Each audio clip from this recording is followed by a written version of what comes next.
Magandang tanghali mga kapatid. Ngayon po ay makakasama natin si Pastor Jaire Veloso upang bigyang kasagutan ng ilang tanong tungkol sa pagtalakay po natin kanina. Magandang tanghali po, Pastor Jaire. Magandang tanghali din naman. Magandang tanghali sa amin lahat.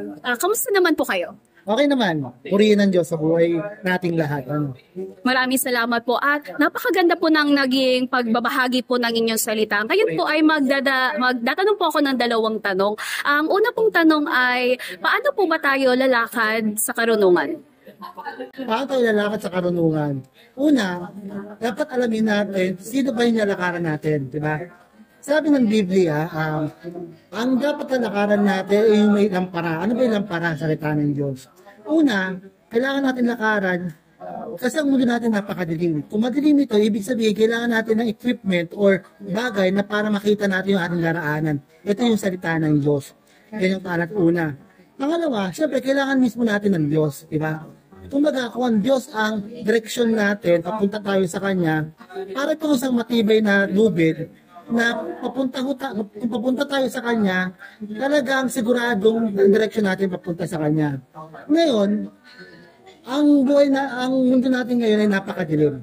At kung madilim at hindi siguraduhan, kailangan sigurado tayo sa pupuntahan natin. Kaya ang Diyos lang ang tanging sigurado tayo at yung Biblia talagang sigurado hindi mawawala yan para sa atin. Maraming salamat po. At para naman po sa huling tanong, paano po ang pagkatakot sa Diyos ay magtutulak po sa atin o magdadala po sa atin sa tamang landas? Okay. Ang pagkatakot sa Diyos ay hindi ito parang pagkatakot na para bang natatakot ka dahil may terror ba kumbaga, di ba? Kumbaga natatakot tayo dahil ito yung tanda ng respeto natin sa Diyos, di ba? Respeto. Kumbaga kung meron tayong respeto, alam natin kung ano yung susundin natin, di ba? Sabi nga, di ba?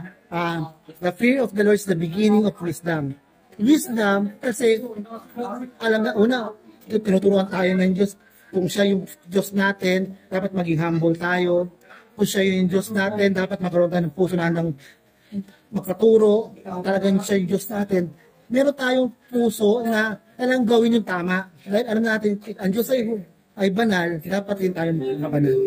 Yun lamang po, maraming salamat po, Pastor Jaire. At muli, magkita-kita po tayo next week. God bless mga kapatid.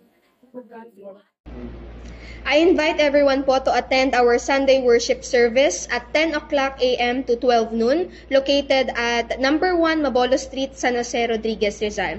And please follow us to our social media platforms. God bless everyone.